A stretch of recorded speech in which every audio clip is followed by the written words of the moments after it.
Tiago, capítulo 4, versículo 1 ao 10, diz assim: De onde vêm as batalhas e os desentendimentos que há entre vós? De onde, senão das paixões que guerreiam dentro de vós? Cobiçais e nada tendes, matais e invejais, porém não conseguis obter o que desejais. Viveis a brigar e a promover contendas, todavia nada conquistais porque não pedis. E quando pedis, não recebeis, porquanto pedis com a motivação errada, simplesmente para esbanjardes em vossos prazeres. Adúlteros, ou não estáis cientes que a amizade com o mundo é inimizade contra Deus? Ora, quem quer ser amigo do mundo, torna-se inimigo de Deus. Ou imaginais que é sem razão que a Escritura afirma que o Espírito que Ele fez habitar em nós zela com ciúmes dos seus? Todavia, Ele nos outorga graça ainda maior. Por isso, declara a Escritura: Deus se opõe aos arrogantes, mas concede graça aos humildes. Portanto, sujeitai-vos a Deus e resisti ao diabo, e ele fugirá de vós. Achegai-vos a Deus, e ele acolherá a todos vós. Pecadores, limpai as vossas mãos, e vós que tendes a mente dividida pelas paixões, purificai o coração. Entristecei-vos, arrependei e chorai. Abandonai o riso fácil e pranteai. Trocai a vossa euforia pelo pesar. Humilhai-vos na presença do Senhor, e Ele vos exaltará. Amém? Esta palavra de Tiago, o texto de Tiago, por si só, ele é um texto muito prático, de ações, Diferente de filosofias, Tiago ele vai tratar muito nas questões práticas do cristão, E o texto que ele traz sobre as guerras que nós enfrentamos no dia a dia. E quando nós falamos de guerras, nós podemos pensar de guerras entre nações, muitas vezes conflitos que existem até mesmo na igreja, conflitos familiares, diversos tipos de guerras. Só que Tiago, ele traz aqui um assunto muito interessante, quando ele fala das paixões que guerreiam dentro de vós, Ou seja, as guerras, elas surgem primeiramente dentro de nós. Então, a principal guerra que nós precisamos vencer são as guerras interiores, as guerras que partem do nosso coração.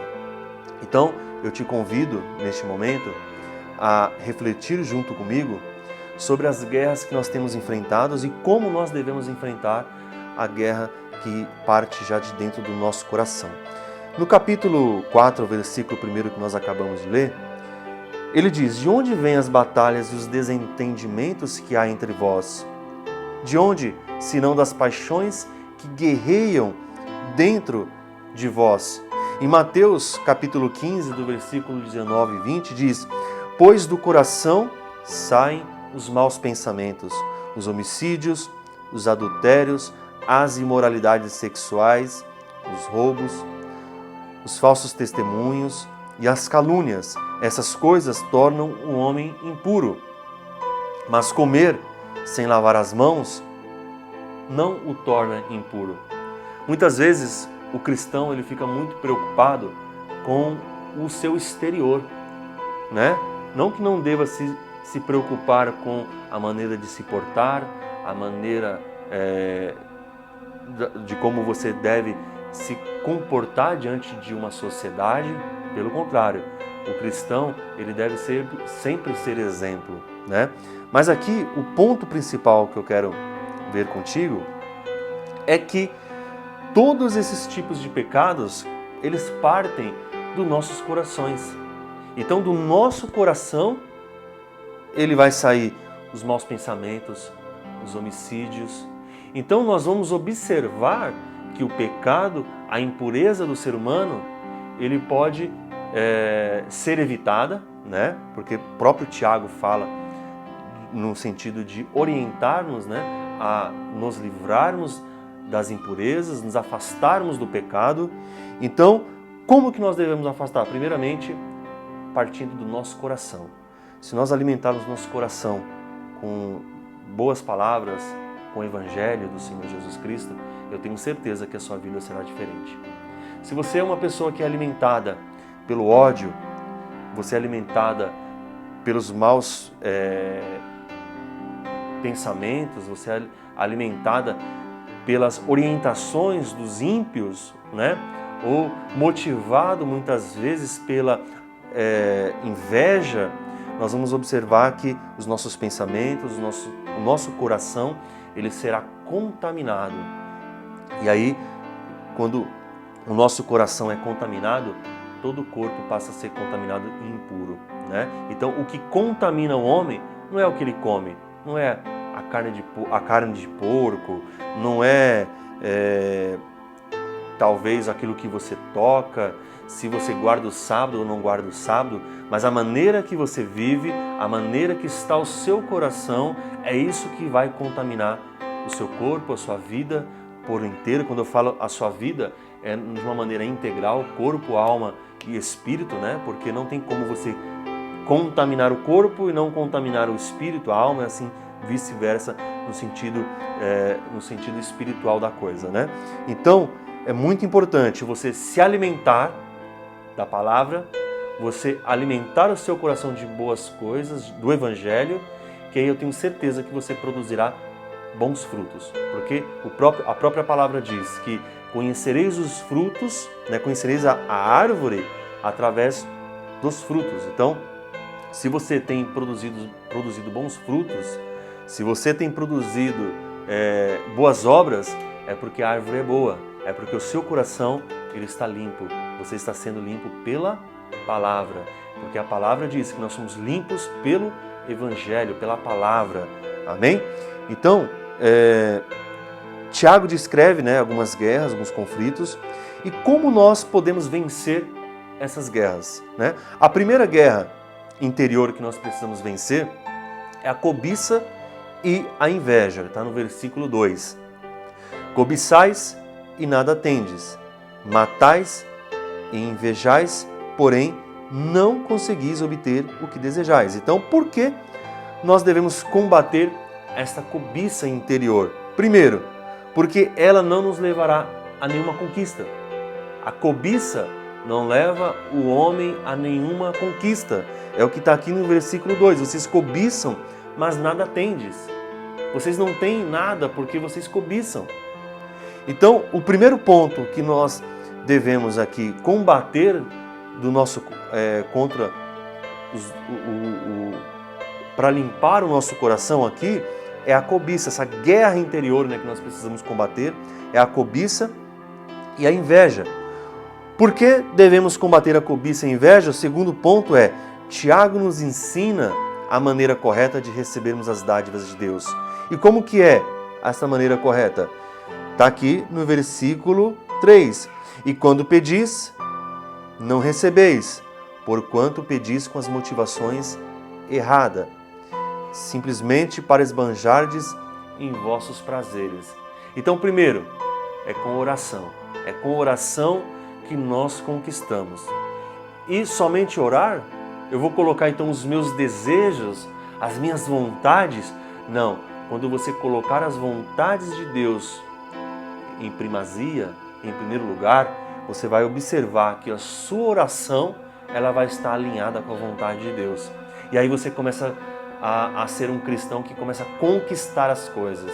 Conquistar muitas vezes está porque a gente não conquista porque, como a palavra diz, nós queremos conquistar para gastar no nosso próprio deleite.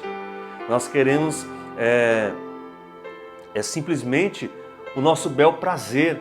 E o Evangelho do Senhor Jesus Cristo não é isso. O Evangelho do Senhor Jesus Cristo, o que deve vir em primeiro lugar é o reino dele. O que deve vir em primeiro lugar é o reino do Senhor. Ou você não crê que Cristo é o nosso rei, ou você não crê que Cristo é o seu rei e que você é um cidadão dos céus. As simbologias que nós temos na Bíblia, que refere-se a Deus, nós vamos observar que sempre é nesse sentido. Se nós somos ovelhas, Ele é o nosso pastor. Se Ele é o nosso rei, nós somos cidadãos do reino dele, né? Se Ele é o nosso pai, nós somos o filho dele. Então, nós devemos se portar como tal. E se portar como tal é fazer a vontade do Pai, é fazer a vontade do Rei, é ser direcionado pela vontade do pastor, como ovelha, deixar Ele nos guiar às águas tranquilas, aos lugares que Ele realmente quer nos levar. Será que você tem alguma coisa a perder, a ter uma atitude como essa? Eu tenho certeza que não, porque os planos de Deus, os sonhos de Deus, são muito maiores que o nosso. O que Deus tem preparado para mim e para você, nós não podemos nem imaginar. Então, por quê? Por que colocar as nossas vontades em primeiro lugar? Por que colocar os nossos objetivos, os nossos planos em primeiro lugar? Pastor, então quer dizer que nós não temos que ter objetivo, planos, projetos? Pelo contrário, né? A própria palavra diz, aquele que deseja edificar uma torre, e qual é este que não faz os cálculos, que realmente não vê se tem condições suficientes para concluir a obra, para que ele não venha a ser envergonhado? Assim é a vida do cristão. Ele tem que a todo momento colocar a vontade de Deus em primeiro lugar, e todos os seus projetos e planos, ele tem que ser muito bem pensado. A gente tem que tomar cuidado. Existe o limite entre a fé e a razão. Existe isso. Nós temos que ter cuidado com isso. Amém? Então, outro ponto, outras guerras que nós devemos combater, que estão muitas vezes interiorizadas em nós. A segunda guerra interior que nós precisamos combater são as nossas motivações e prioridades. Foi o que nós acabamos de falar aqui. Para que as nossas orações sejam atendidas, primeiro, as motivações não podem estar erradas. Simplesmente gastar com os nossos deleites, esbanjar com os nossos prazeres, ou entender que Deus é o nosso garçom. Deus, eu quero desta maneira. Deus, eu quero isso. Deus, eu quero aquilo. Será que Deus é o nosso garçom?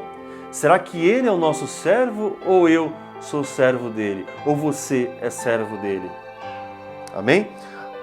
Então, a terceira guerra que nós precisamos combater dentro de nós, que esta é o maior problema do nosso século, né? Acho que não só do nosso século, mas de toda a história do cristianismo ou da vida humana, né? Desde que o pecado entrou no mundo através de Adão, acho que este é o maior problema, né? No versículo 4 vai dizer que adúlteros, aí ele faz uma exclamação, não é? Adúlteros, chamando. Talvez você se espante sendo chamado de adúltero. Aí vem aqui o porquê ser chamado de adúltero. Ou não estáis cientes que a amizade com o mundo é inimizade contra Deus? Então, quando Deus chama de adúltero, é adúltero mesmo, porque você está traindo o Senhor, traindo o Espírito Santo que faz habitação em nós. Ou você não é a noiva do Senhor Jesus Cristo, ou você não é a preparada para o Senhor, para aquele grande dia. Então, quando você trai Ele, você realmente é um adúltero. Quando você comete o pecado, ou quando você se torna amigo do mundo, você se torna inimigo de Deus. Então, o terceiro pecado, ou a terceira guerra que nós devemos enfrentar, são realmente os pecados. Os pecados que muitas vezes interiorizam em nós e muitas vezes calcificam o nosso coração de uma tal maneira que aquilo passa a ser normal. Então, tome muito cuidado. Nós precisamos combater, guerrear contra o pecado. Amém? A religião pura e imaculada, em Tiago capítulo 1, versículo 17, vai dizer que a religião que Deus, o nosso Pai, aceita como sincera e imaculada é esta: cuidar dos órfãos, das viúvas, em suas dificuldades, e especialmente não se deixar corromper pelas filosofias mundanas. Amém? Então, muito cuidado, porque muitas vezes nós somos corrompidos, ou o cristão, muitas vezes ele até começa a sua vida cristã com sinceridade, com entrega, mas aí vem as filosofias mundanas dizendo, isso aqui pode, isso aqui, se você analisar desta maneira, tome muito cuidado, né? Tome cuidado, porque a religião pura e imaculada justamente é essa, né? Você atender os necessitados.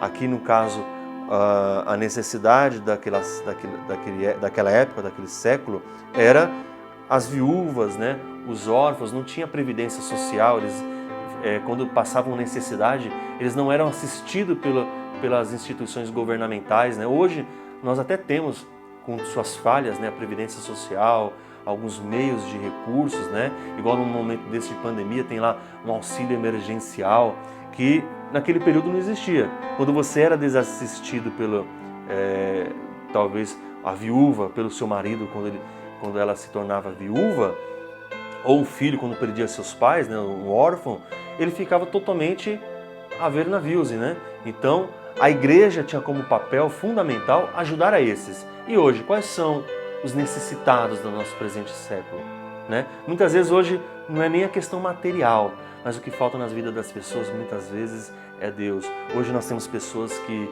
têm enfrentado que é a doença do século, né? A doença do século hoje é a depressão. E hoje talvez seja esta a emergência da igreja. Temos a depressão, as drogas, quantas pessoas estão se afundando em drogas, né? Que estão perdendo a sua identidade, perdendo quem é. Então temos muitas questões hoje que a igreja precisa estar atenta e realmente exercendo aí a sua religião pura e imaculada. Então quer dizer que eu sou um salvo em Cristo Jesus, eu não preciso mais me preocupar porque a graça me alcançou, eu posso até realizar pecados, né, ações pecaminosas, que não tem problema nenhum. Tome cuidado com as filosofias mundanas. Amém?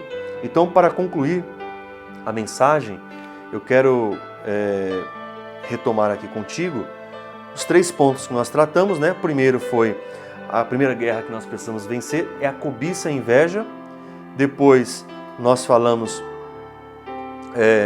nós precisamos rever as nossas motivações e prioridades, né? E por fim, vencer as